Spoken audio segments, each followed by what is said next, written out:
말씀 마가복음 1장 35절부터 39절 한 절씩 교독하시겠습니다. 새벽 아직도 밝기 전에 예수께서 일어나 나아가 한적한 곳으로 가서 거기서 기도하시더니 시몬과 그와 함께 만나서 이르되 모든 사람이 주를 찾나이다. 이르시되 우리가 가까운 마을 물러가자. 거기서 구성자들은 내가 이를 위하여 왔노라 하시고 39절 나가찹니다. 이에 온 갈릴리에 다니시며 그들의 여러 회당에서 전도하시고 또 귀신들을 내쫓으시더라. 아멘. 네, 마가복음 1장 35절 39절의 말씀을 중심으로 예수님의 사역 모습이라는 제목으로 함께 은혜를 나누려고 합니다. 예수님의 사역의 모습이 어떠했는가? 35절 한번 봉독하실까요? 같이 읽읍시다. 시작. 새벽 아직도 밝기 전에 예수께서 일어나 나아가 한적한 곳으로 가서 거기서 기도하시더니 새벽 프로이라고 해요. 프로이 새벽 일찍 아침 일찍이란 말입니다. 새벽 아직도 밝기 전에 날이 밝기도 전에 새벽이 짙어지면은 아직 해가 뜨기 전에 어둡잖아요.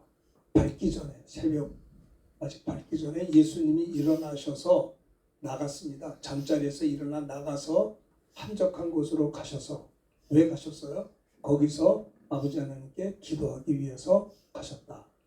예수님의 공생의 사역의 모습의 첫 번째 모습은 기도하셨다라는 겁니다. 기도하시는 주입니다. 기도로 준비하신다. 하루 일과가 시작되기 전 아침보다 좀 더 이른 새벽 아직 날이 밝기 전에 예수님이 일어나셔서 잠자리에서 일어나서 나가서 한적한 곳에 가셔서 거기서 기도하시는 주님이다라는 겁니다. 굉장히 의미가 있습니다. 뭐냐면 예수님은 하루 일과를 출발하기 전에 일찍 일어나셔서 한적한 곳에 가서 기도하셨다는 것. 예수님의 사역의 모습은 첫 번째는 기도하셨다는 겁니다. 기도로 준비하셨다는 거죠. 사람이 잠에서 깨서 행동하는 게 그 사람이에요. 그죠? 어떤 분이 그런 얘기를 하더라고요. 요즘에는 안 그래요. 옛날에는 그 신문에 보면 주식이 이렇게 나와 있어요. 계속 아침 신문 오면 주식이 올라갔다 내려갔다 해요. 그러니까 주식하는 사람들을 보면 그냥 아침에 일어나면 신문부터 와요. 내가 가지고 있는 주식이 올라갔나 떨어졌나. 관심이 그거니까. 뭐 주식하는 게 뭐 잘못됐다는 말이 아니라 다른 거 생각할 겨를이 없어요. 그것이 최우선순위로 생각을 해요. 사랑하는 남녀는 사랑을 많이 해서 결혼까지 하잖아요. 그럼 그때 되면 아침에 깨자마자 상대방을 생각해요.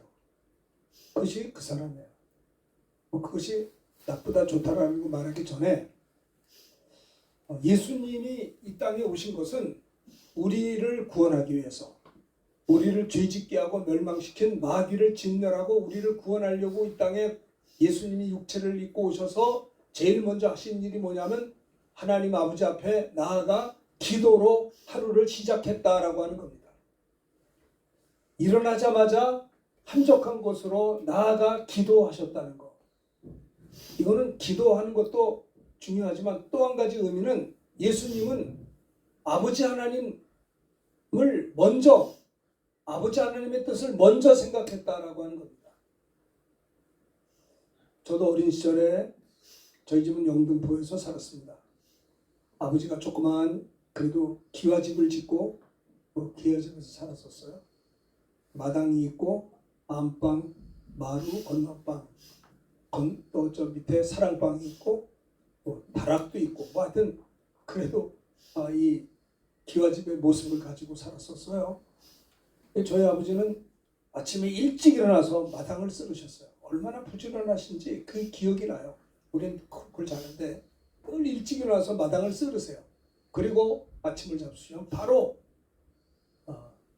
영등포 시장 로타리에 가서 가게 문을 열고 장사를 하세요.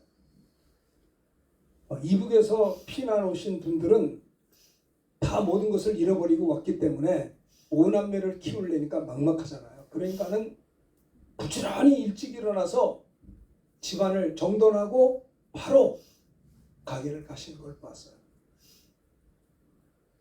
제가 지금 말씀드리려고 하는 것은 뭐냐면 예수님의 사역은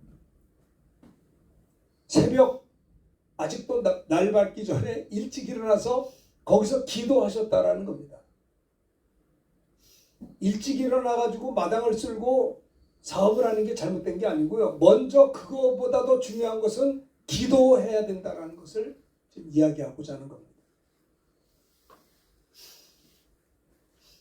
이것이 되면 그 사람은 먼저 그의 나라와 그 일을 구하는 사람이며 먼저 하나님 앞에 무릎 꿇고 기도하는 것은 내 어떤 그 소원을 이루려고 하는 것도 있지만 내가 어떻게 하면 하나님의 뜻대로 바로 살 수 있을까? 그죠? 우리가 부르짖고 기도하는 것은 내가 필요한 것들을 채우려고 기도도 하지만 물론 그것도 중요해요. 그러나 어떻게 하면 오늘 하루 사는 동안에 하나님이 기뻐하는 삶을 살 수 있을까에 대해서 난 잘 모르니까 하나님의 도움을 기도한다라고 하는 중요한 것입니다. 이게 설교는 쉽게 할 수 있고 들을 수 있는 말씀이지만 여러분 이것을 하려면요. 내가 이 물컵을 잡으려면 다른 걸 하지 말아야 돼요. 이 물컵을 잡기 위해서는 다른 거를 포기해야 이 물컵을 잡고 물을 마실 수가 있는 거 아니에요? 다른 어떤 많은 일들이 있는데 그것을 잡지 말고 아버지 앞에 나와 기도하는 걸 붙잡아야 기도할 수 있다라고 하는 겁니다. 이거는 예수님께서 공생의 기간 동안에 언제든지 아침에 일찍 일어나서 기도하셨습니다. 십자가 지시고 죽으시고 부활하기 전까지 날마다 주님은 예수님의 사역의 모습의 첫 번째 특징은 뭐냐? 기도하셨다라고 하는 겁니다. 기도. 예수님은 하나님이십니다. 창조주 하나님이세요. 전능하신 하나님이세요. 그러나 전능하신 하나님, 창조주 하나님이시지만은 그 하나님이 육신을 입고 계시는 동안에는 예수님도 육체를 입고 있는 동안에는 성 아버지 하나님께 기도하셨다라고 하는 겁니다. 그렇죠? 거기서 기도하시고 또 그러니까 시몬과 여러 있는 사람들이 예수님의 뒤를 따라가 예수님을 만납니다. 기도하는 곳에서 만났는데 제자들이 예수님에게 말합니다. 모든 사람이 주님을 찾습니다. 했더니 주님이 뭐라고 그래요? 우리가 다른 가까운 마을들로 가자. 거기서도 전도하리니 내가 이를 위하여 왔노라. 주님께서 기도하실 때 많은 무리들이 와서 사람들이 주님을 찾고 있습니다라고 할 때 주님께서 하신 말씀이 내가 그 사람들에게 간 것보다도 다른 마을로 가야 되겠다. 왜냐? 거기서도 전도하리니 내가 이를 위하여 왔노라. 예수님이 이 땅에 육체를 입고 오신 것은요. 전도하려고 오셨다라고 하는 겁니다. 우리는 전도하는 것을 부끄럽게 생각해서는 안 돼요. 사실 전도할 때는요. 별로 이렇게 대접을 받지 못합니다. 그렇죠? 전도하면 여러분 이렇게 오랜만에 친구들 만나서 이렇게 세상 얘기하면 잘하다가 복음 얘기하면 갑자기 순간에 썰렁해져요. 분위기가. 그렇죠? 안 믿는 사람들은 그렇다고요. 친척들끼리도 구정이나 추석에 만나서 뭐 이렇게 이런저런 얘기하고 즐겁게 뭐 이야기하다가 갑자기 예수 믿는 거 잘 믿어야 된다라고 말하면 사람들이 몸이 굳어져요. 이 전도가 말입니다. 쉬운 게 아니에요. 스데반 집사님도 성령 충만했는데 전도만 하지 않았더라면 죽지 않았어요. 스데반 집사님이 입을 벌려 복음을 전할 때 돌이 날라왔다고요. 돌이 날라올 때 아직 그만해야겠다. 더 전했다가는 맞아 죽겠구나 해서 전도하다가 딱 스톱하면 되는데 아니에요. 그는요 성령 충만해서 돌이 날라옴에도 불구하고 맞아서 죽을 수 있지만 끝까지 복음을 전했던 거예요. 여러분 전도는요 믿음은 들으면서 나오고 들으면 그리스도의 말씀을 말미암기 때문에 사탄이 제일 싫어하는 게 전도거든요. 왜? 전도하다 보면 저 사람이 복음을 듣다가 예수 믿고 하나님의 자녀가 되면 마귀자에게서 하나님의 자녀가 되니까 사탄이 얼마나 그게 싫어하겠어요. 그러니까는 교회 역사를 보면 순교자가 어디서 나오느냐? 전도자에서 나옵니다. 전도할 때 나오는 거예요. 여러분들이 기도 많이 한다고 누가 해꾸지하지 않습니다. 성경 공부 많이 한다고 누가 여러분을 핍박하지 않습니다. 그러나 나가서 복음을 전하기 시작하면 그때부터 방해가 시작된다라고 하는 겁니다. 예수님이 기도하시는 것은 기도하시고 난 다음에 내가 이 사람들 만나서 또 병 고치는 것도 중요하지만 가까운 말들로 가리니 내가 전도하리라 하리니 내가 이것 때문에 왔노라. 주님이 전도하려고 왔다면 우리들도 전도해야 된다는 겁니다. 사실 목사님 저도요 이렇게 전도하자고 소리를 외치지 전도 많이 못해요. 왜냐하면 제가 만나는 사람들은 불신자를 만나는 것보다는 다 믿는 사람들을 많이 만나요. 새벽부터 밤까지 뭐 목사님들 만나고 교인들 만나고 이러다 보면요 불신자를 만날 기회가 많지가 않아요. 어떻게 보면 전도는 평신도들이 더 많이 할 수 있는 기회가 있어요. 왜? 안 믿는 사람들을 많이 만나시니까요. 생활하다가. 사실 저도 그렇습니다. 그래서 목사님들도 전도를 많이, 저도 이제 전도를 해야 되겠는데 이렇게 고의적으로 시간을 내서 내가 이 시간 전도하겠다라고 시간을 떼어놓고 나가야 전도를 하지, 그렇지 않으면 그저 하는 일이 늘 성경 공부하고 뭐 설교 준비하고 또 예배 드리고 또 뭐 성도들과 만나서 교제하고 상담하고 하다 보면 불신자를 만날 시간적인 여유가 많지가 않아요. 그렇죠? 뭐 집회하고 이렇단 말이에요. 그러니까 우리 동기 목사님 한 분은 사모님하고 함께 늘 200가정을 그냥 전도를 나갔다고 그래요. 문 밖에서 기도해주고 전도지 주고 사람 없으면 그냥 기도만 해주고 오고 그렇게 매일 가서 한다. 그러니까 고의적으로 전도하지 않고는 이게요 우리가 전도합시다라고 말을 하지만 하기도 하고 듣기도 하지만 사실은 우선순위가 시간을 떼어놓지 않으면 안 되는 거예요. 할 수가 없는 거예요. 기도도 마찬가지입니다. 아침에 일어나자마자 할 일이 많지만 먼저 그 시간을 떼어놓고 기도하지 않으면 못하는 거예요. 예수님의 사역의 모습의 첫째는 한적한 곳으로 나아가 기도하셨다. 기도로 시작하셨다라고 하는 거죠. 자, 누가복음 2장 39절 다 같이 읽읍시다. 시작. 예수께서 나아가 습관을 따라 감람산에 가심에 제자들도 따라갔더니 40절입니다. 그곳에 이르러 그들에게 이르되 유혹에 빠지지 않게 기도하라 하시고 그들을 떠나 돌 던진 만큼 가서 무릎을 꿇고 기도해 보세요. 예수님이 나아가 습관을 따라 산에 가셨어요. 제자들도 따라왔어요. 그리고 예수님이 시험에 들지 않도록 기도하라. 돌 던진 만큼 가서 무릎을 꿇고 주님이 기도하셨다라는 겁니다. 그리고 42절 다 같이 읽읍시다. 시작. 이르시되 아버지여 만일 아버지의 뜻이거든 이 잔을 내게서 옮기시옵소서. 그러나 내 원대로 마시옵고 아버지의 원대로 되기를 원하나이다 하시고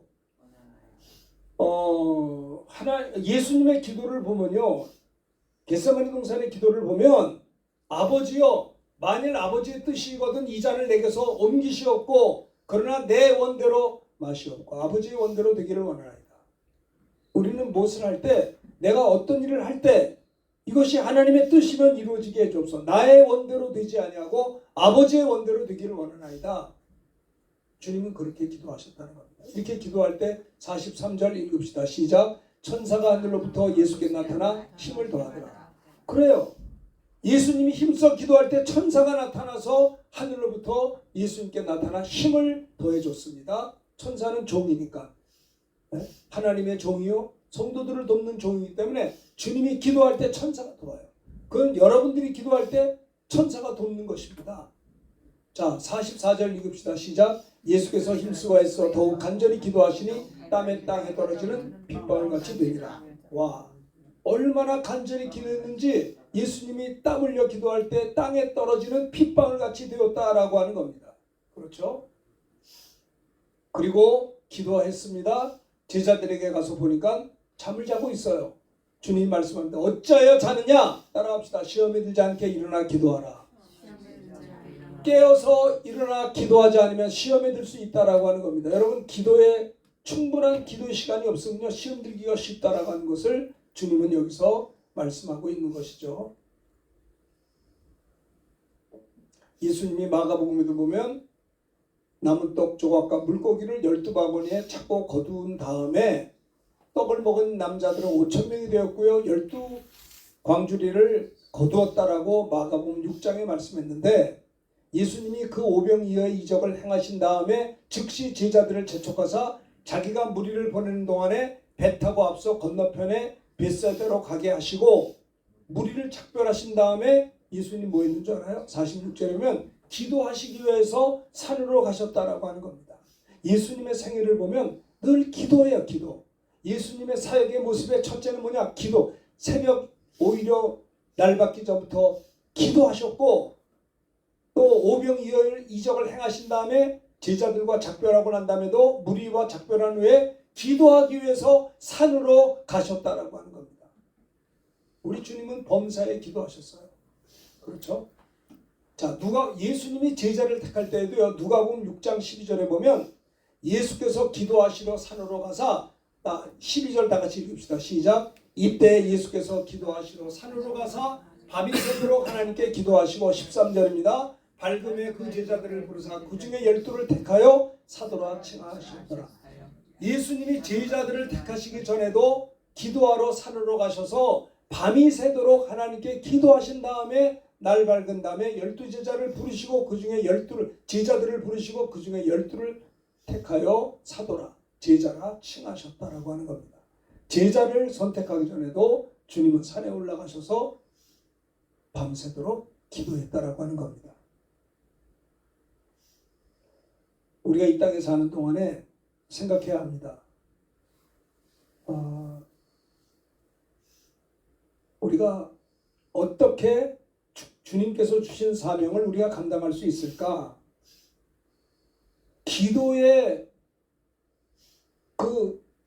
집중함이 없으면 이건 감당할 방법도 없어요. 어떻게 해서라도 우리는 예수님의 사역의 모습의 첫 번째 모습, 한적한 곳에 나아가 기도하셨고 산에 올라가서 기도하셨고 밤이 새도록 하나님께 기도하신 다음에 12제자를 부르셨다고 말씀했지 않습니까? 주님의 사역의 모습을 통해서 우리들도 기도해야 된다는 겁니다. 제가 늘 강조하는 이야기지만 성경에 보면 하나님이 사용하신 자들의 공통점은 기도하는 사람들이에요. 초대교회 성도들도 기도하다가 성령을 받게 돼서 최초로 초대교회를 이루었어요. 성령 받은 다음에도 그들은 성령 충만 받은 다음에도 방심하지 않고요. 꾸준히 성실하게 기도 시간을 정해놓고 기도했던 베드로와 요한을 볼 수가 있어요. 그렇죠? 제9시 기도 시간에 기도 시간이 있었다라고 하는 겁니다. 초대교회 그 주님의 제자들은요, 복음 전하다가 막 3,000명, 5,000명 이렇게 부흥도 했지만 때로는 스데반 집사님의 순교 사건 이후에 계속해서 박해가 많았거든요. 그러니까는 그들이 핍박과 박해가 많아서 예루살렘에서 막 흩어지고 유대 땅으로 사마리아 가면서 그들이 뭐 했어요? 기도했던 겁니다. 기도할 때 뭐라고 기도했냐면요. 사도행전 4장에 보면 아버지여 저들의 위협함을 하감하옵시고 종들로 하여금 거룩한 종 예수의 이름으로 기사와 표적이 일어나게 하옵시고 담대히 복음을 증거하게 달라고 열심히 기도할 때 모인 것이 진동했다고 그랬어요. 박해가 왔을 때 그들은 좌절하고 뒤로 물러서지 않고 역경이 왔을 때 얼마나 하나님 앞에 매달려 기도했던지 모인 자리가 진동했다는 게 무슨 말이냐면 성령 충만이 임했다는 것을 진동했다고 표현한 거예요. 성령 충만을 받고 진동하고 다시 그렇게 되어서 담대한 마음으로 복음을 증거하는 자가 되었다라고 하는 겁니다. 제자들은 뭐예요? 기도에 힘썼던 것을 볼 수가 있어요. 기도하다가 성령 받아 초대교회를 이뤘고 복음 전에서 많은 열매를 맺다가 박해와 역경 가운데 정말 순교를 당하고 감옥에 갇히고 예루살렘에서 살 수가 없어요. 유대 땅으로 갈 수밖에 없는 그 정도의 박해가 있었을 때 이들은 여기서 뒤처지지 않고 하나님 앞에 매달려 부르짖어 기도했어요. 하나님 아버지여 저들의 위협함을 보시옵고 우리로 하여금 담대히 말씀을 전하게 하옵시고 종들로 하여금 거룩한 종 예수의 이름으로 기사와 표적이 계속해서 일어나게 해달라고 성령의 충만함을 사모하며 기도할 때 모인 곳이 진동했다라고 하는 거예요. 이것이 교회인 것입니다. 이것이 우리가 좀 이렇게 기도에 힘쓰는 예수님의 사역의 모습의 첫 번째 모습은 예수님도 한적한 곳으로 나가 아침 새벽부터 출발하기 전에 기도하셨고 모든 순간에 밤이 맞도록 산에서 철야하며 기도하신 적도 있고요. 모든 일에 기도하셨던 주님과 같이 저와 여러분들이 기도할 때 새로운 사역의 삶이 시작되리라고 저는 확신합니다. 하나님께서 귀하게 쓰신 목사님들을 보면 다 기도하는데 남다른 헌신과 수고가 있었던 것을 볼 수가 있는 것이죠. 사도들은 기도에 힘썼습니다. 루터가 1517년에 종교개혁을 일으켰는데 비텐베르크 교회 문에 95개조의 개혁 선언문을 붙여놨어요. 성경적으로 볼 때 잘못된 것이 이거 아닙니까? 라고 95개조의 반박문을 프로테스탄트가 반박하다는 소리거든요. 개신교다 이 말이에요. 종교개혁, 리폼드, 종교개혁의 포문을 열었어요. 루터가. 근데 얼마나 그는 과거에 캐톨릭 사제였었거든요. 그러니까 교황하고 그 최고의 권력의 교황의 세력에 맞설 수 있던 것은 루터가 고백하는 게 뭐냐면 난 기도했기 때문에 맞설 수 있었고 이룰 수가 있었다 고백을 하고 있습니다. 하루에 내가 2시간 이상 기도하지 않았다면 그날의 승리는 마귀에게 돌아갔을 것이다. 1517년에 마르틴 루터의 종교개혁의 비결이 뭐냐? 매일 2시간 이상 기도하지 않으면 할 수 없었다라고 고백을 하고 있어요. 나는 할 일이 너무나 많아서 매일 시간이 많을 때에는 2시간 이상이 아니라 3시간 이상 기도하는 것보다 더 중요한 일은 없었다라고 루터는 고백하고 있는 것이에요. 여러분, 우리가 이 땅에 이렇게 살다가 언젠가는 우리가 주님 나라 갈 날이 옵니다. 우리가 예수 믿고 성령 받은 이후에 우리의 나머지 여생 그렇게 길지가 않아요. 그렇죠? 100세까지 산다 하더라도 90세 넘어서는 활동이 그렇게 있긴 있어도 왕성하진 못하신 것 같아요. 90세가 넘고 100세 사이에도 훌륭한 목사님들 많이 계세요. 정말 젊은 사람 못지않게 사역하는 90세부터 100세 사이의 목사님들이 계시긴 해요. 그런데 그래도 90세 전까지 목사님들이 많이 활동을 하세요. 그래도 얼마 남지 않았습니다. 근데 우리에게 맡긴 사명, 저와 여러분들에게 맡긴 사명 감당할 수 있는 비결은 기도밖에 없어요. 기도는 이렇게 설교도 하고 듣기도 합니다만은 설교할 수도 있고 들을 수 있으나 기도는 정말 진행을 짜내는 자기가 시간을 떼어놓고 다른 걸 버리고 붙잡고 집중해서 기도해야 새로운 삶의 사역이 출발된다는 것을 생각할 수밖에 없어요. 저는 이 설교를 준비하면서 하나님 아침에 일어나서 무조건 일찍 일어나서 달려가서 기도부터 하겠습니다. 목사님들 새벽 기도하는데 무슨 그런 얘기를 합니까? 아니에요. 새벽 기도는 하는 것도 좋지만 무조건 아침에 일어나서 새벽 기도 하는데 주님의 모습을 생각하며 먼저 내가 아침에 일어나자마자 하나님 아버지 앞에 무릎을 꿇고 진동되도록 성령 충만 받도록 기도해야겠다. 그래야 루터와 같이 승리할 수 있고 귀한 사명을 감당할 수 있겠다는 생각을 다시 한번 해보게 되었습니다.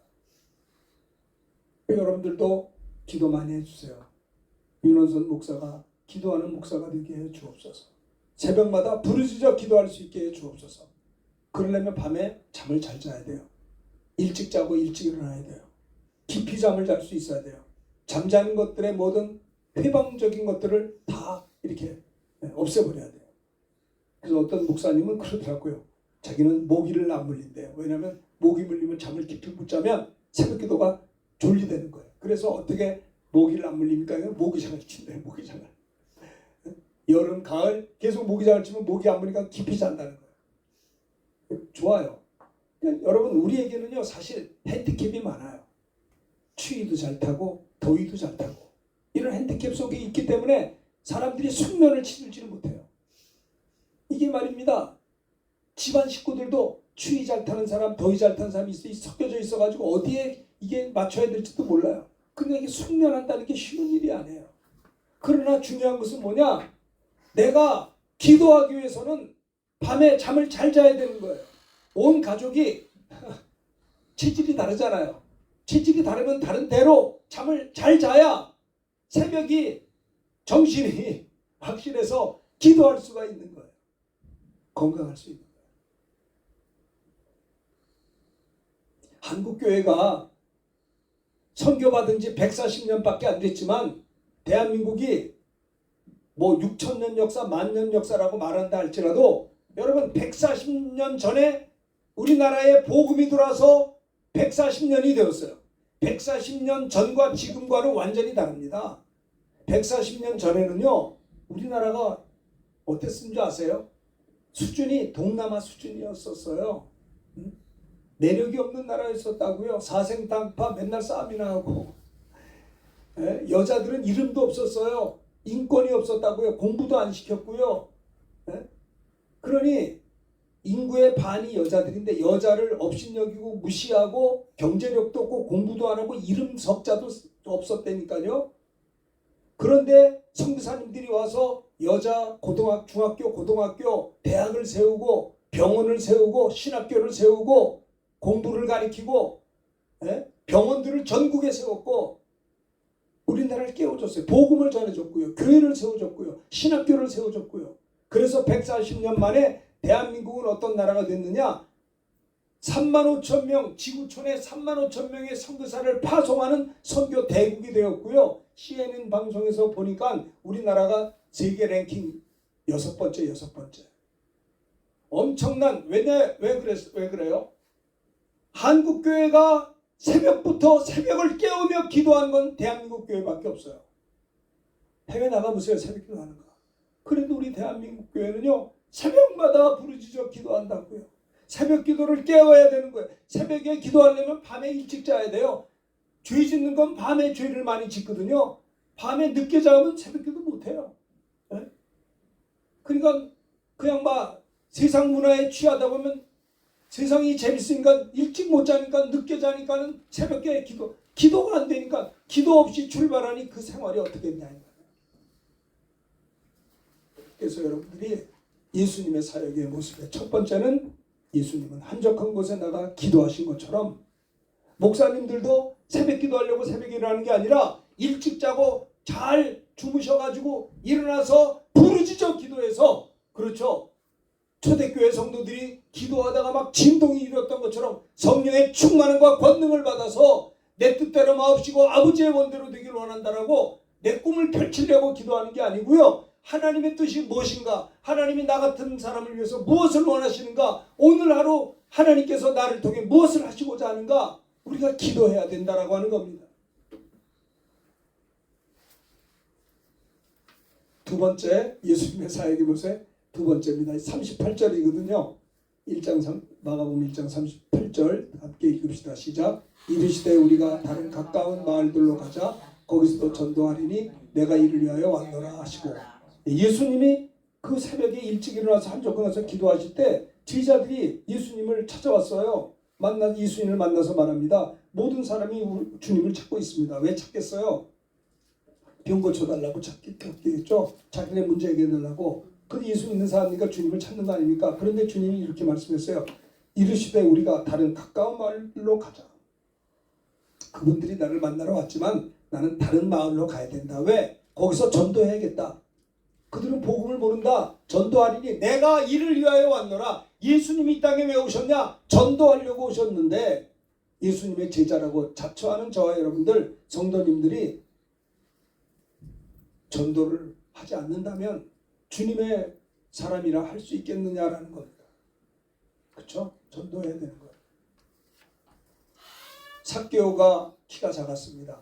예수님을 만나고 싶었습니다. 사람들이 많았습니다.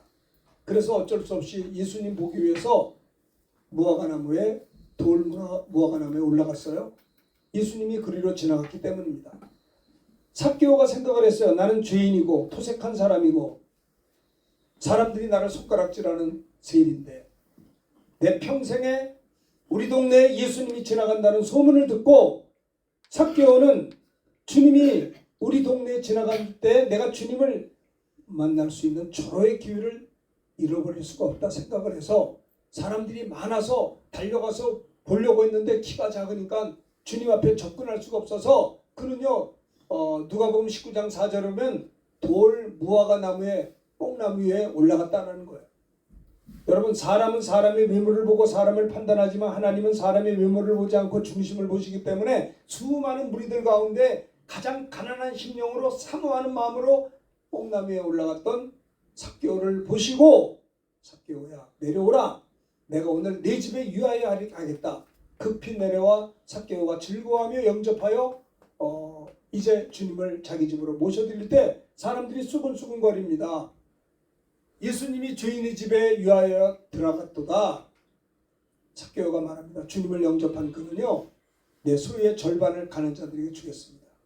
주님을 만난 다음에 고백한 것은 물질을 절반이나 가난한 자들에게 주겠사오며 내가 속여서 빼앗은 일이 있으면 네 갑절이나 갚겠나이다.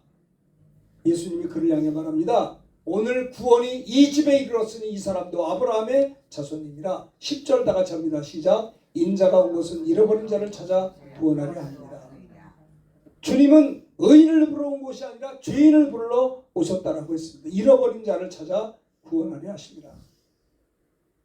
예수님의 사역의 첫 번째 모습은 한적한 곳으로 나가 기도하셨다는 것과 두 번째는 뭐예요? 전도하리니 내가 이를 위하여 왔노라. 사람들에게 복음을 전하기 위해서 예수님이 오셨다라고 하는 겁니다. 디모데전서 2장 4절 하나님은 모든 사람이 구원을 받으며 진리를 아는 데 이르기를 원하신다라고 그랬어요. 디모데전서 1장 15절에도 보면 미쁘다 모든 사람이 받을 만한 이 말이요 그리스도 예수께서 죄인을 구원하시려고 세상에 임하셨도다 하였도다. 죄인 중에 나가 괴수니라. 바울의 고백이죠. 모든 사람이 받을 만한 이 말이요 그리스도 예수께서 죄인을 구원하시려고 이 세상에 임하셨다. 디모데전서 1장 15절에 하나님은 모든 사람이 구원받으며 진리를 아는 데 이르기를 원하신다. 디모데전서 2장 4절입니다. 우리가 누가복음 15장에도 잃어버린 양 한 마리가 있잖아요. 99마리를 놔두고 한 마리를 찾지 않겠느냐. 찾았은즉 즐거웠게 그 양을 메고 돌아와서 잔치를 한다는 거예요. 자, 누가복음 15장 7절 다 같이 읽읍시다. 시작. 내가 너에게 이르는 이와 같이 이 죄인 한 사람이 회개하면 하늘에서는 회개할 것이 없는 의인 99 말미암아 기뻐하는 것보다 더하리라. 한 사람이 회개하고 주님 앞에 돌아오면 회개할 것이 없는 99으로 말미암아 기뻐하는 것보다 크다라고 하는 거예요. 생각해보세요. 이제 주님 재림하셨다고 합시다. 오늘 재림했으면 여러분 주변 식구들은 어떨까요? 다 구원받을 수 있다고 생각하세요? 사랑하는 내 남편, 내 자녀들, 내 부모님들, 내 가족들. 여러분 그렇죠? 어떻게 해서라도 우리가 우리 가족들만큼은 구원해야 된다 생각해요. 최소한. 그렇죠? 같이 아버지 어머니 사랑을 받고 남편의 사랑을 받고 아내의 사랑을 받고 자식의 존경을 받고 같이 우리가 이렇게 집집마다 공동체가 있는데 난 가정복음화가 첫째라고 생각해요. 그렇죠? 그러려면 기도해야 돼요. 불쌍히 여겨 주옵소서. 내 남편을, 내 아내를, 내 어머니 아버지를, 내 아들 딸들을 불쌍히 여겨 주옵소서. 저들이 예수 믿고 구원받을 수 있도록 도와주시옵소서. 정말 우리가요 기도해야 되는 겁니다. 그리고 하나님께 지혜를 구해야 돼. 어떻게 하면 저분들이 예수 믿을 수 있을까요? 저분들이 어떻게 하면 복음을 들을 수 있는 기회를 가질 수 있을까요? 내가 어떻게 하면 저분들에게 말씀을 전할 수 있을까요? 복음을 전할 수 있을까요? 기도해야 된다라는 거예요. 예수님의 사역의 두 번째 모습은 전도하리니 내가 이를 위하여 왔노라. 예수님의 두 번째 사역의 모습은요 사람들에게 복음을 전하셨다라고 하는 겁니다. 제자들도 마찬가지예요. 성령 받은 다음에 권능을 받아서 복음 전할 때 어땠어요? 3,000명 예수님께 베드로의 전도를 통해서.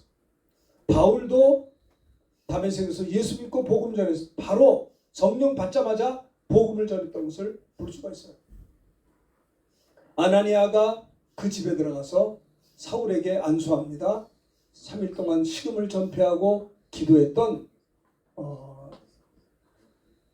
사울에게 형제 사울아 내가 오는 길에서 나타나셨던 예수께서 나를 보내어 너로 다시 보게 하시고 성령으로 충만하게 하신다 하면서 안수하며 사울에게 아나니아가 기도할 때 즉시 사울의 눈에서 비늘 같은 것이 벗어져 다시 보게 되었고요.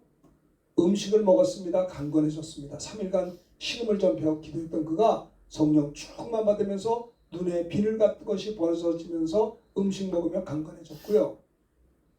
사울이 다메섹에 있는 제자들과 함께 며칠을 있었는데 20절 다 같이 읽읍시다. 시작. 즉시로 각 회당에서 예수가 하나님의 아들임을 전파하니 예수 믿은 것은 다메섹에서 예수를 믿었으나 3일 후에 아나니아의 안수기도를 통해서 성령 충만 받은 다음에 20절 성령 충만 받아서 눈에 비늘 같은 것이 벗어지고 음식을 먹고 강건해진 다음에 성령 충만한 누굽니까? 사울이 20절 즉시로 뭐 했어요? 전도했어요. 그러니까 전도는 언제 하느냐? 성령 받으면 전도하게 되는 거예요. 성령이 왜 오셨냐? 예수 증거하려고 오신 거예요. 오직 성령이 내게 임하시면 권능을 받아 땅끝까지 내 증인이 된다는 거예요. 여러분 교회 다니는 사람이라고 다 전도하지 않습니다. 교회 다니는 사람들 중에서도 어떤 분이 그런 걸 질문하세요. 목사님 내가 성령을 받았는지 안 받았는지 좀 알아봐 주실래요? 그래서 제가 어떻게 그걸 알아요? 하나님만 아시지. 저는 예수 믿었다는 거예요. 중고등학교 청년 때 교회에서 회장도 했대요. 지금도 교회에서 열심을 내는 집사라는 거예요. 그런데 자기 교회 부목사님이 오셔서 신방 와가지고 아무개 집사님은 성령을 받으셨나요? 못 받으셨나요? 질문했는데 할 말이 없어서 모른다고 그랬대요. 그러면서 저보고 하는 말이 윤 목사님 한번 내가 이런 얘기를 했으니까 자기가 성령 받았는지 안 받았는지를 말을 해달라는데 내가 그걸 어떻게 알아요? 나도 모르겠다고 그랬어요. 그러면서 내가 이런 질문을 했어요. 그러면 집사님이 한 가지 내가 질문하겠습니다. 집사님은 고등학교 동창들이 있죠? 예, 있습니다. 지금도 연세는 많지만 지금도 그 동네 고등학교 동창들이 많으니까 만난단 말이에요. 모임이 있잖아요. 근데 그 고등학교 동창들 중에서는 예수 믿는 사람도 있고 안 믿는 사람도 있죠. 그렇다는 거예요. 그러면 집사님 친구들 중에서 어려서부터 같이 자랐고 이게 연세가 높은 지 어른이 됐는데 그렇게 우정이 많은 친구들 중에 믿는 친구 안 믿는 친구가 있는데 안 믿는 친구 볼 때 어떠세요? 내가 저 사람한테 복음을 전하겠다는 마음이 막 들어요 안 들어요? 그랬더니 솔직히 한번 얘기하자고 그랬더니 그 집사님이 하는 말씀이 나는 그냥 이렇게 뭐 안 믿는 친구들을 보면 그게 뭐 너는 너고 나는 나니까 그게 크게 부담은 없다는 거예요. 자기는 교회를 다닌다는 거예요. 내가 어린 시절부터 교회를 다녔고 중고등부 청년회도 그 기관에서 회장도 하고 지금도 뭐 남전도에서 활동도 하는데 안 믿는 친구들 보고 그렇게 관심이 없다는 거예요. 솔직하게 얘기를 하더라고요. 근데 어떤 분들은 안 믿는 친구들 보면 용기가 없어서 전도는 아직 못하지만 막 부담스러워서 하고 싶어 견딜 수 없는 그게 성령 받은 사람. 여러분 예수님이 승천하시기 직전에 감람산에서 제자들 120명들이 있었지만 아직 그들은 성령을 받지 않았어요. 언제 받았어요? 오순절날에 보혜사 성령이 임해서 권능을 받아서 땅끝까지 예수의 증인이 된 거예요. 성령 받기 전과 후가 다른 것이에요. 물론 예수 믿는 것도 고린도전서 12장 3절에 보면 성령으로 하지 않고는 예수를 주로 시인할 수 없기 때문에 내가 예수 그리스도를 주로 고백하고 예수 믿고 세례받은 것도 성령의 감동이 아니면 될 수가 없는데 지금 제가 말하는 것은 성령의 감동으로 예수 믿어 하나님의 자녀가 됐다 할지라도 오직 성령이 임해야 권능을 받고 땅끝까지 가서 예수를 증거하는 증인이 된다라고 하는 거예요. 여러분 보세요. 베드로가 보혜사 성령 받기 전에는 그렇게 담대하게 전도하지 못했는데 오순절날에 성령을 받자마자 권능을 받아 외칠 때 3,000명 주님께 돌아왔잖아요. 성령이 임하면 권능을 받게 됩니다. 복음 전하는 권능 그것뿐인 줄 아세요? 사도행전 3장 보면 예수의 명은 일어나 걸어갈 때 걸어갔어요. 여러분 이 성경을 보고 여러분 어떻게 생각하세요?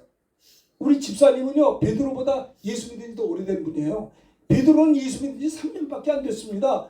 예수 믿다가 주님을 부인도 하고 저주도 했다가 나중에 닭소리 듣고 회개하고 부활의 주님이 만나주셔서 이제 주님 따라가다가 오순절날에서 성령 받고 외칠 때 3,000명 들어와서 전도의 열매가 있었잖아요. 그러면 여러분 보세요. 여러분들은 예수 믿은 지 3년이 아니라 30년이란 말입니다. 그보다 더 할 수 있죠. 그러면 보세요. 예수의 명언은 일어나 걸어갔는데 여러분들이 보세요. 예수의 명언이 걸어가라면 걸어갑니까? 예수의 명언이 병이 떠나갑니까? 떠나가야죠. 왜? 베드로가 그렇게 주님이 베드로를 통해 했다면 베드로의 하나님이 어디 우리 하나님 아니세요? 베드로가 믿는 예수 우리가 믿습니다. 베드로가 받은 성령 우리도 받았습니다. 주님이 원하는 것은 사도행전을 통해서 베드로가 예수를 명할 때 이렇게 하나님께 영광을 돌린 것처럼 너희들도 그와 같이 하라는 거예요. 아니 예수님은요 우리가 어떻게 성장하기 원하면 그리스도 예수의 장성한 분량이 충만한 데까지 이르기를 원하신다고요. 주님의 형상을 본받기를 원하신다고요. 그렇죠. 너희가 내 안에 내가 너희 안에 있으면 그렇잖아요. 무엇인지 구하라 그러면 이룬다라고 했어요. 저는 신학교 다닐 때 몸이 아팠어요. 나는 사도행전을 읽으면서 아니 베드로는 예수 믿은 지 얼마 안 됐는데 성령 받고 전도할 때 3,000명인데 나는 신학생인데 한 사람도 전도 못하고 또 이 사람은 세상에 3년밖에 안 된 사람 예수님이랑 걸어갔는데 다른 사람 내가 뭐 감기 환자도 못 고치고 아니 내가 아파서 아픈데도 안 낫더라고요. 위장병으로 늘 고생했는데 맨날 아팠어요. 누가 그럽디다 뭐 바울의 가시가 있다는 거예요. 아니 바울의 가시가 질병이라는 원어가 어디에 있습니까? 그렇게 추측하는 거지. 네? 사단의 가시라고. 아니 주님이 채찍에 맞으면 우리가 나음을 얻었는데 주님이 원하는 것은요 당신의 아들을 찔리고 상하게 해서 죄와 허물을 짊어져 채찍에 맞아 우리 질병을 짊어져서 예수 믿는 사람들은 죄사함과 건강을 주기를 원하신 거죠. 세상의 부모님도 자식이 아프면 가슴이 아픈데 하나님 아버지께서 성도가 아프면 기쁘겠어요. 지금 문제는 뭐냐면 여러분 생각해 보세요.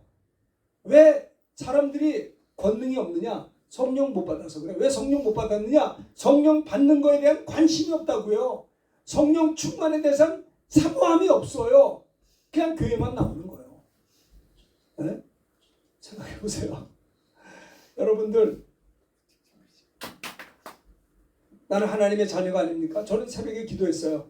한참 기도하는데 감기 걸려가지고 기도가 안 돼요. 목이 아파가지고 그래서 기도해서 하나님 한참 기도하는데 이 감기를 고쳐주세요 기도하는데도 안 돼요. 계속 아파. 머리도 아프고 나 힘들어. 그런데 어떻게 기도해요? 새벽 기도할 때 갑자기 12년 동안 혈류증으로 고생한 여인이 생각이 났어요. 그 12년 동안 혈류증으로 고생한 여인은요 주님이 지나갈 때 주님의 옷자락을 잡았을 때 혈류의 근원이 말랐잖아요. 주님 앞에 제가 이런 기도를 했어요. 하나님 아버지 새벽 기도하면서 12년 동안 혈류증으로 고생하는 여인은 불쌍한 여인인데 주님이 지나간다는 소리를 듣고 예수의 옷자락을 잡았을 때 혈류의 근원이 말랐는데 아니 하나님 아버지 내가 12년 동안 혈류증으로 고생한 여인보다 난 더 오래 예수 믿었잖아요. 나는 목사잖아요. 주님 저도 그 여인과 같이 지금 이 시간에 우리 주님의 옷자락을 잡고 기도할 테니까 내 감기를 고쳐주세요 라고 기도하는데 감기가 뚝 떨어지더라고요. 할렐루야. 할렐루야. 그랬다니까요. 12년 동안 혈류증으로 고생한 여인이 기도했을 때 병의 뿌리가 뽑혔다고요. 그걸 우리가 기도할 때 우리가 도대체 어떻게 믿음 생활을 했으면 그러겠냐 이 말이에요. 너희는 온 천에 다니며 만민에게 복음을 전파하라. 믿고 세례받는 자는 구원을 얻을 것이요 믿지 않는 자들은 정죄를 받으리라. 또 믿는 자들에게 이런 표적이 따르니 곧 저희가 내 이름으로 귀신을 쫓아내며 새 방언을 말하며 뱀을 집어올리며 무슨 독을 마실지라도 해를 받지 아니하고 병든 자에게 손을 얹은 즉 나으리라. 이 말씀하시고 주님이 승천하시고 성령을 보내준 다음에 성령 받은 제자들이 두루 나가서 복음을 전파할 때 주님이 함께 역사하사 그 따르는 표적으로 말씀을 확실히 증거했잖아요. 여러분 병든 게 무슨 뭐 자랑입니까? 저도 핸디캡이 있어요. 간이식 수술을 해가지고요 면역 억제제를 먹어서 여러분들보다 면역이 약해요. 제가 그래서 우리 가족들에게 얼마나 부담을 주는지 몰라요. 난 조금만 추워도 감기 걸리니까 막 덥게 하니까 가족들은 막 더워서 죽으려고 그래요. 이게 365일 계속 그러고 살아요. 저도요. 이런 핸디캡 속에 살아요. 네? 하룻밤만 자면 감기 걸린다고요. 그래서 나는 이런 핸디캡이 있기 때문에 다른 사람보다 더 2배로 기도하고 더 많이 하나님 의지하지 않으면 안 되는 거예요. 사랑하는 여러분들 어떻게 신앙생활 하길래 기도하는데 응답이 하나도 없습니까? 하나님 아버지 나도 주님의 피로갑중산 주님의 자녀 아닙니까? 여러분 귀한 분들이에요. 여러분들 때문에 주님이 피로 여러분들을 위해서 피값으로 여러분을 산 여러분들은 존귀한 분들이에요. 하나님의 자녀된 권세가 있으시잖아요. 그렇잖아요. 하나님의 자녀된 권세는 기도 응답 받을 권세가 있잖아요. 나는 어떤 때는 하나님 막 기도할 때 막 대들어요. 하나님 아버지 다른 분들은 기도하는데 병도 낫고 기도 응답 받는데 왜 저는 안 돼요? 나는 의붓자식입니까? 라고 막 그렇게 기도해요. 네? 정말 그래요. 여러분이 왜 헌신하지 못하는 줄 아세요? 성령 충만하고 체험이 없어서 그래요. 저는 내 친구가 전도사님이 기도해 줄 때, 저는 전도사 때 부끄럽게 내 친구 전사가 나를 안수기도 해줄 때 내가 그때 성령 충만 방언을 받았어요. 그리고 눈을 떴는데 위장병이 났어요. 와, 이거 뭐야? 하나님 살아계시더라고요. 성경이 믿어지더라고요. 부끄러웠어요. 기도 응답에 확신을 가졌어요. 내가 양다리 거치고 신앙생활한 게 너무나 부끄러웠어요. 잘 들으세요. 내가 수십 년 교회를 다녔고 전도사까지 돼서도 너무나 부끄러워서 회개하고 싶었어요. 너무 인색하게 예수 믿었었어요. 신학생이. 그래서 그때 헌신했어요. 하나님 너무 죄송해요. 내가 뭐 드릴 게 없는데 제가 군목 빨리 갔다 와서 제가 첫 목회할 때 개척교회 꼭 갈게요. 소홀했어요. 그래서 87년도 군목제대하고 난 교회에서 개척했었어요. 그 교회가 오목교회 지금 36주년이 올해 내년에 37주년입니다. 10년 동안 목회하다가 제가 기존 교회에 부임해서 해외도 갔다 왔어요. 여러분, 제가 그때 성령 충만 체험하기 전에는요, 저는 인색한 사람이었어요. 헌신이 없었어요. 제가 예수 믿고 성령 받은 다음에 깨달은 게 있어요. 내 나머지 여생, 예수 믿고 성령 받은 거 감사하지만 성령 받은 이후에 내 나머지 여생 어떻게 주의 영광을 위해서 사느냐가 영원한 그 나라에서 받을 영광의 면류관이 결정되어진다고 생각하니까 저는 긴장할 수밖에 없었어요. 하루하루 아무렇게나 살고 싶지 않았어요. 내 부모님은 이북에서 피난 오셔서 가게를 하셨어요. 양복점을 하셨어요. 그리고 어떻게 해서라도 돈을 벌어서 우리 오남매 키우려고 몸부림치며 그렇게 수고하는 부모님을 보았어요. 우리 부모님은요, 어떻게 해서도 돈을 수지 맞아가지고 어떻게 하면 내 자식들 공부시키고 잘 키울 수 있을까? 이거 가지고 일생을 사시다 가셨어요.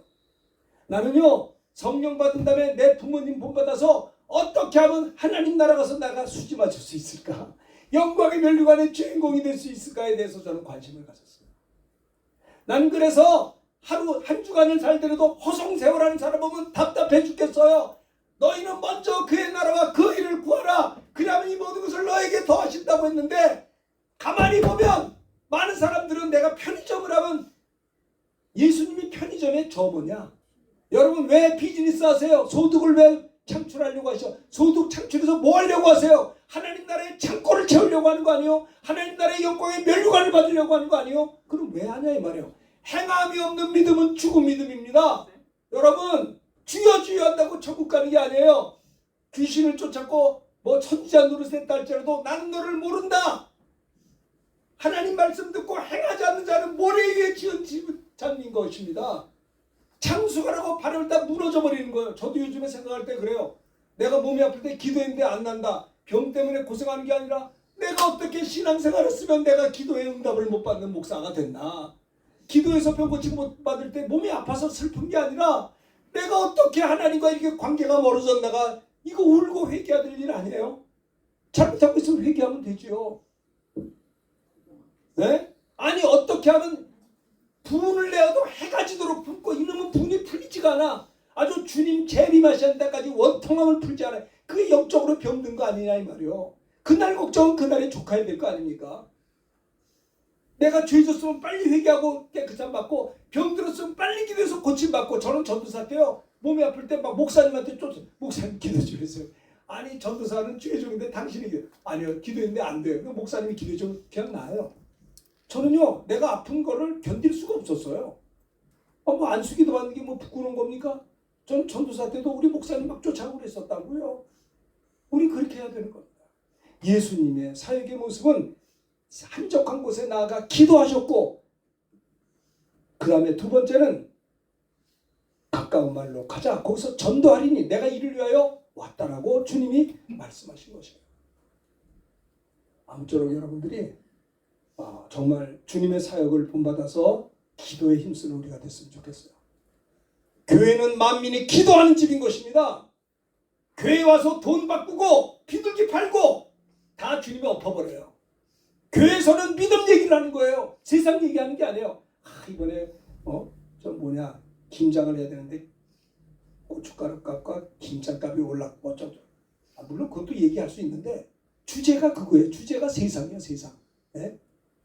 어떻게 하면 예배당에 와서 기도할 수 있을까? 어떻게 하면 내가 응답받을 죄 용서 받을 수 있을까? 어떻게 병 고치 기도 응답받. 내가 어떻게 하면 성령 충만하고 주님을 사랑할 수 있을까? 어떻게 하면 내가 지난 한 주간을 다 정리하고 잘못하고 회개하고 이번 한 주간 힘있게 신앙생활 할 수 있을까? 결단하는 게 주일 아닙니까?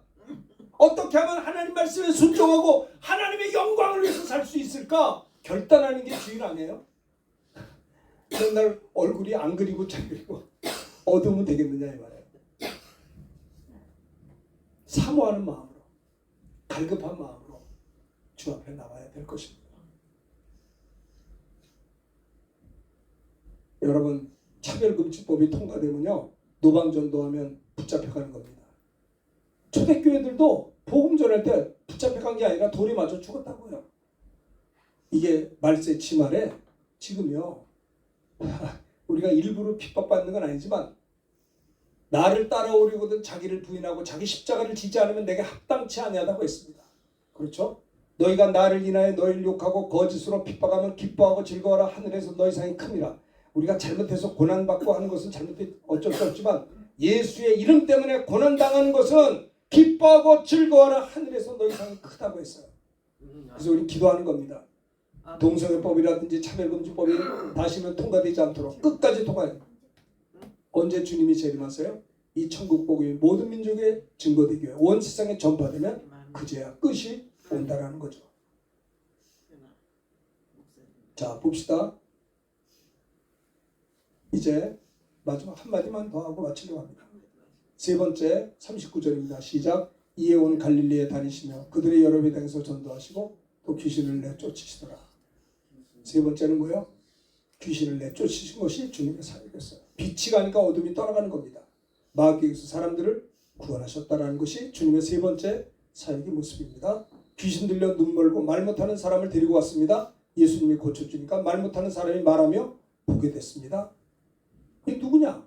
그래서 예수님을 핍박해요. 귀신을 쫓으니까 저가 귀신의 왕 바알세불을 힘입지 않고는 귀신을 쫓아내지 못한다 하거늘 예수님이 말씀합니다. 스스로 분쟁하는 나라마다 황폐해지고 스스로 분쟁하는 동네마다 서지 못하리라. 자, 26절 읽읍시다. 시작. 만일 사탄이 사탄을 쫓아내면 스스로 분쟁하는 것이니 그리하고서 어떻게 그 나라가 서겠느냐. 만일 사탄이 사탄을 쫓아내면 스스로 이건 사탄이 사탄을 쫓아내지 못한다는 거예요. 어둠은 어둠을 쫓아낼 수 없다는 거예요. 그런데 주님이 바알세불을 힘입어 귀신을 쫓아내면 너희 아들도 누구를 힘입어 쫓아내냐. 그러면 그들이 너희의 재판관이더라. 28절 읽읍시다. 시작. 그러나 내가 하나님의 성령을 힘입어 귀신을 쫓아내는 것이면 하나님 나라가 이미 너에게 임하였느니라. 하나님의 성령을 힘입어 귀신을 쫓아내는 하나님의 나라가 임했다라고 하는 겁니다. 아시겠죠?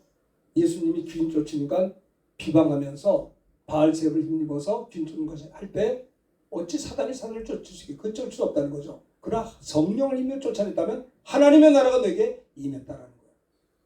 귀신이 나간 거는 하나님의 나라가 임했기 때문에 귀신이 나간 거다라는 거죠. 하나님의 나라를 사모해야 임하시고 그래야 어둠이 떠나간다라고 하는 겁니다. 자, 여기 보면 돼지떼가 들어갔습니다. 귀신을 쫓았는데 돼지에게로 돼지에 들어가서 돼지가 2,000마리가 몰살을 했어요. 그런데 몰살하고 난 다음에 사람들이 예수님 앞에 와서 우리 동네에서 좀 떠나가 주세요. 한 사람 속에 귀신이 군대 귀신이 들렸는데 그 귀신을 쫓으니까 귀신들이 돼지떼 들어가라. 돼지떼 귀신이 들어가서 2,000마리가 물에 빠져 죽으니까 돈이 보통이 아니잖아요. 손해를 봤다 보니까 동네 사람들이 와가지고 예수님 우리 동네에서 좀 떠나주세요. 돼지가 2,000마리 죽었습니다. 이 사람들은요 한 영혼을 천하보다 귀히 여기지 못했다라고 하는 거예요. 그렇죠? 저 사람이 귀신이 나가서 영혼이 온전하게 된 것에 대한 기쁨보다도 감사보다는 돼지 2,000마리의 물질을 더 생각을 하고 예수님 우리 동네에서 떠나주세요. 참 오늘날의 만모니즘의 모습을 보게 되는 것이죠. 사도행전 19장 10절에 보면 보세요. 11절 읽읍시다. 시작. 하나님의 손으로 놀라운 능력을 행하게 하시니 12절 심지어 사람들이 바울의 몸에서 손수건이나 앞치마를 가져다가 병든 사람이 건지면 그 병이 떠나고 앞기도 나가더라. 얼마나 성령 충만했으면 사도 바울 몸에서 손수건만 앞치마만 가져다가도 병든 자에게 얹으면 병이 떠나고 귀신이 나갔다라고 하는 겁니다. 놀라운 능력을 하나님의 능력으로 손으로 사도 바울을 통해 이 하게 하실 것을 볼 수가 있어요.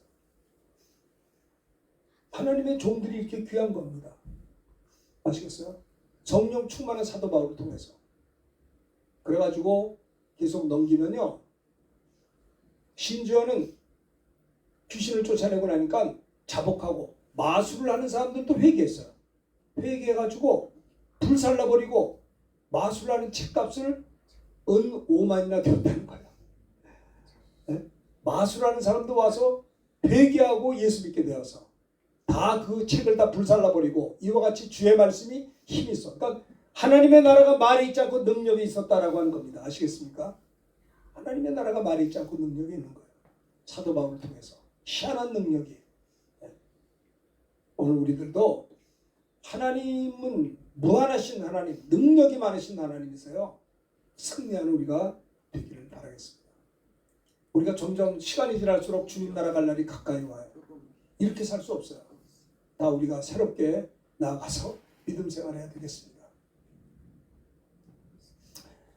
귀신 들린 자가 왔는데 제자들에게 쫓아주셨는데 제자들이 못 쫓았어요. 그래서 데려왔는데 안 돼서 그러니까 주님이 19절에 다 같이 읽읍시다. 시작. 대답하여 이르시되 믿음이 없는 세대여 내가 얼마나 너희와 함께 있으면 얼마나 너희와 함께 참으리요. 그를 내게로 데려. 제자들에게 귀신 들린 사람이 어머니 아버지가 데리고 와서 내 아들 속에 귀신 쫓아. 제자들이 못하니까 예수님이 제자들을 향해서 대답하기를 믿음이 없는 세대여 내가 얼마나 너희와 함께 있으며 얼마나 너희를 참으리요. 그를 내게로 데려오라. 그렇죠?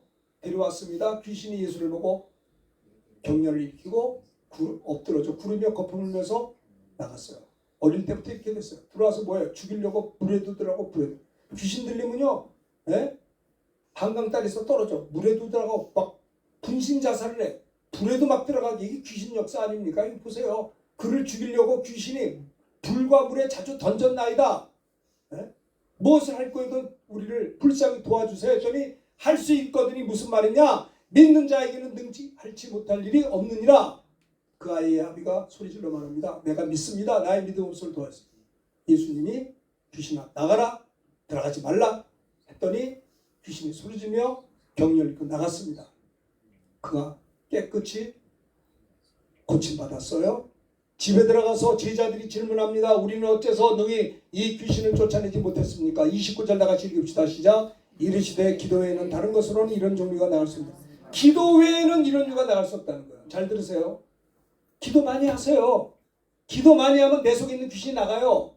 기도 많이 해보세요. 성령 충만을 받아요. 기도 외에는 이런 종류가 나갈 수가 없어요. 많은 사람들은 걱정을 쟁일하지 기도를 안 합니다.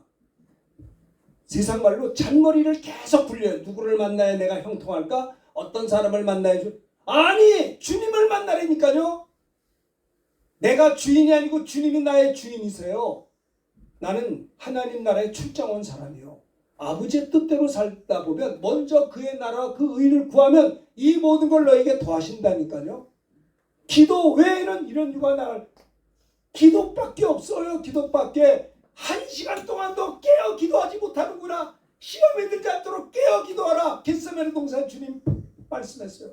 근데도 졸았어요. 졸으니까 다 떠났다고요. 1시간도 기도를 못해. 1시간도. 기도하면 궁금해. 세상이 궁금해서. 뭐 빨리 바쁘다고. 그러면 일찍 좀 하세요. 왜 일찍 못해? 늦게 자니까. 왜 늦게 자? 당신 늦게 잤잖아. 왜? 아침 기도에 관심이 없다니까요.